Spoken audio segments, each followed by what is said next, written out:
So here we are, tackle room talk. I did say the other day on one of my videos that I was going to start a little series covering subjects that you guys at home wanted me to cover. And here we are, the first one. So I did say drop comments in the comments box, message me on social media, on Facebook or Instagram at John Harvey Angling. Drop me a comment, drop me a message, let me know the subjects you want me to cover, and then I'll cover them for you.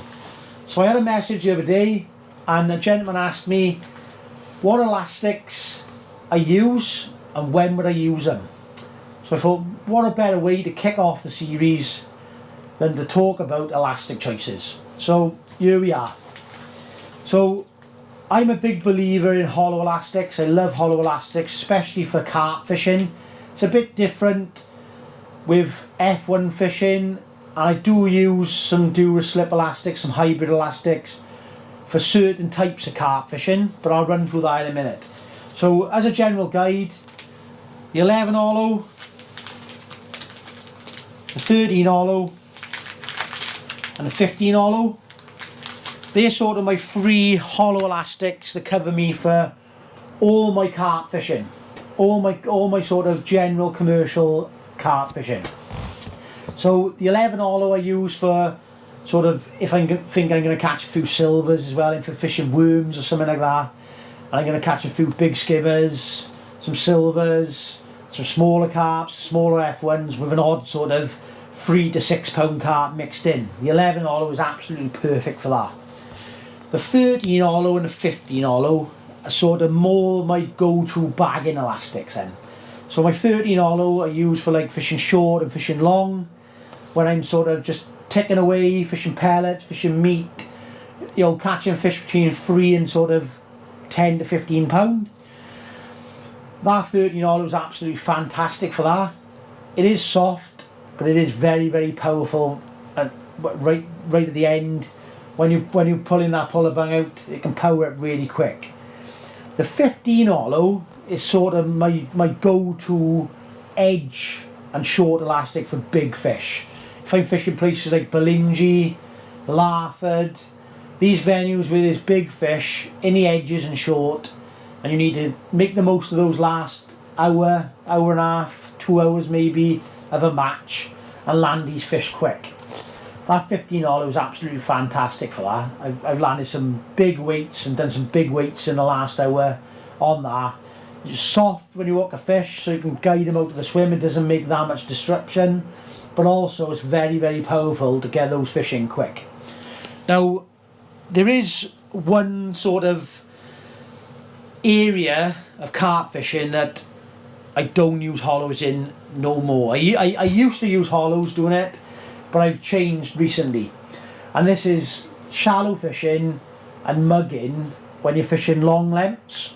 So when you're fishing, when you're shallow fishing and you're mugging in the summer, especially mugging, if you're mugging fish and you're fishing a long line and flicking at cruising fish, I've always found that the hollow elastic's quite heavy in the end of your pull.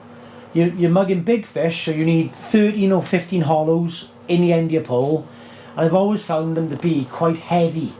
And when you're fishing long lengths, 13, 14 or 16 metres, that heaviness in the top kit makes the pull droop a little bit, and it doesn't have the same sort of responsiveness when you're striking, especially when you're striking through those sort of longer lines.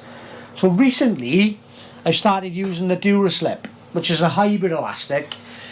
It's just very, very light in the pull. It's a lot lighter than hollows.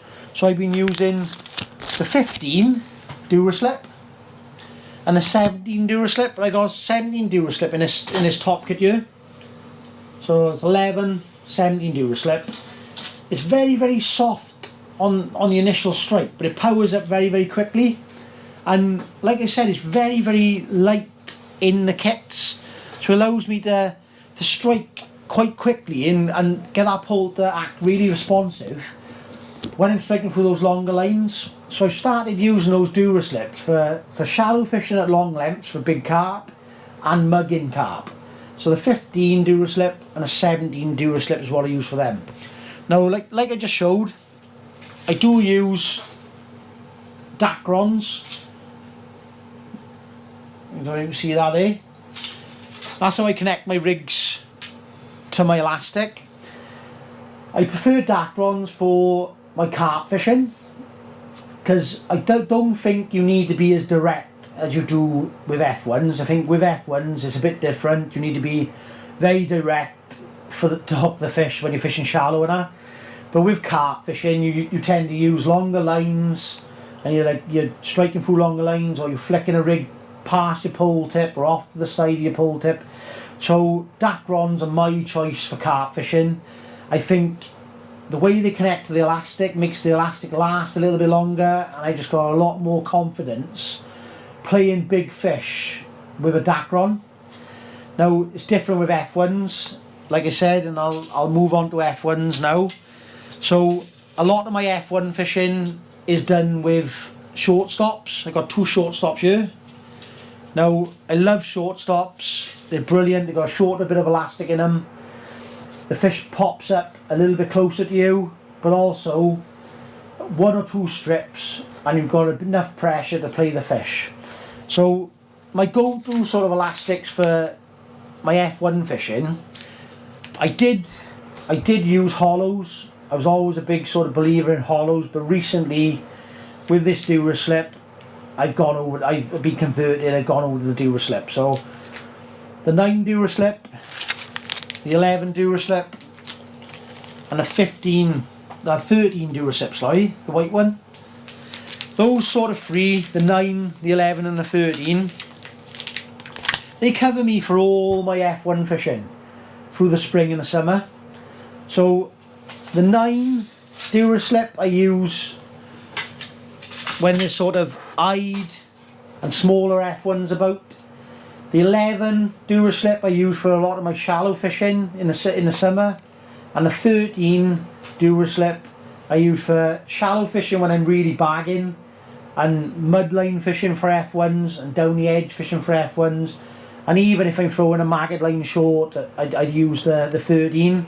I think they're absolutely brilliant. I do connect them a little bit different than with the Dacrons. Like it's no sort of secret now, everyone's doing this, but like I use the bead there, which is just connecting the line really direct to the elastic, so it allows it if I can take this off, I'll show you now. So with the line there and the rig, see how direct that is, straight onto the elastic with that bead, where if the same sort of thing was done with this top kit. So that's a Dacron. Now if I pulled that Dacron, it'd move probably 1.5 inches before I feel the elastic, where with the bead I'm literally moving it half a centimetre and it's straight to the elastic. So with F1s, especially for shallow fishing, that is vital, the way you're connecting the elastic. And all it is you thread a bead up the elastic, tie a loop in the elastic, tie a little knot in the elastic. Now that line goes over the elastic there, you pull it down, loops over the elastic, pull it down to the knot, and then that bead slides down, goes over the line and locks it in place. Now that is fantastic for F1 fishing. I can shallow fish for F1s all day with that and not have a doubt that it's going to cut through the line. The line's going to cut through the elastic then. But with big carp fishing, I prefer to have the Dacrons for that extra bit of security. Now I have landed carp on these rigs. To me, when you're fishing for F1s, you do catch the odd carp and you do get them out and it doesn't do any damage, but I wouldn't like to do it sort of bagging like 100 to 200 pound of carp. But F1s, they don't fight as hard, they're normally not as big, so that is absolutely perfect for that. So that's the F1 fishing and carp fishing sort of covered, and why I would use them. what elastics I use and why I would use them, and the different types of connections to connect your rig to the elastic, which I think is important. They both got their sort of place in your armoury. So that bead being really directed elastic is brilliant for F1 fishing. I don't like it as much for carp fishing. And then the Dacron for me comes into his own for big carp fishing. So I hope that explains my elastic choices and when I would use them, and also the way I connect my rig to those elastics. I hope you've enjoyed the video. If you have, like and subscribe, and I'll be doing loads more of these. Drop a comment, message me on Facebook, let me know what you want me to cover, and I'll be covering a lot more over the coming months and this year, definitely. Cheers guys.